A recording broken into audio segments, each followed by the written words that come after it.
স্বামী বিবেকানন্দের ১৬৩তম জন্মদিবস ও ৪১তম জাতীয় যুব দিবস উপলক্ষে সকাল থেকেই বেলুর মঠে ভক্ত সমাগম। ভোর ৫টায় স্বামী বিবেকানন্দের মন্দিরে মঙ্গল আরতির মধ্যে দিয়ে পুজো পাঠ শুরু হয়।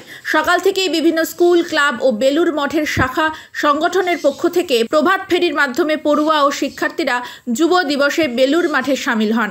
তারা স্বামীজির ছবি সম্বলিত বর্ণাঢ্য শোভাযাত্রা নিয়ে স্বামীজি এবং ঠাকুরের গান গাইতে গাইতে মন্দির পদক্ষেপ এবং ঠাকুর দর্শন করে। এই উপলক্ষে মূল মন্দিরের বাঁ দিকে অস্থায়ী মণ্ডপে স্বামীজির সম্বলিত যে নানা ধর্মীয় অনুষ্ঠানের আয়োজন করা হয়েছে, সেখানে তারা স্বামীজি বিষয়ক নানা অনুষ্ঠান, বেদপাঠ, ভজন, ভক্তিগীতি, স্তবগীতি, স্বামী বিবেকানন্দের জীবন পাঠ, দুপুর ৩টেয় ধর্মসভা, সন্ধ্যায় সন্ধ্যা আরতির পর অনুষ্ঠানের পরিসমাপ্তি হবে। বেলুর মঠের পক্ষ থেকে আগত এই সমস্ত দর্শনার্থীদের, ছাত্রছাত্রীদের জন্য প্যাকেটে করে প্রসাদের ব্যবস্থাও করা হয়েছে।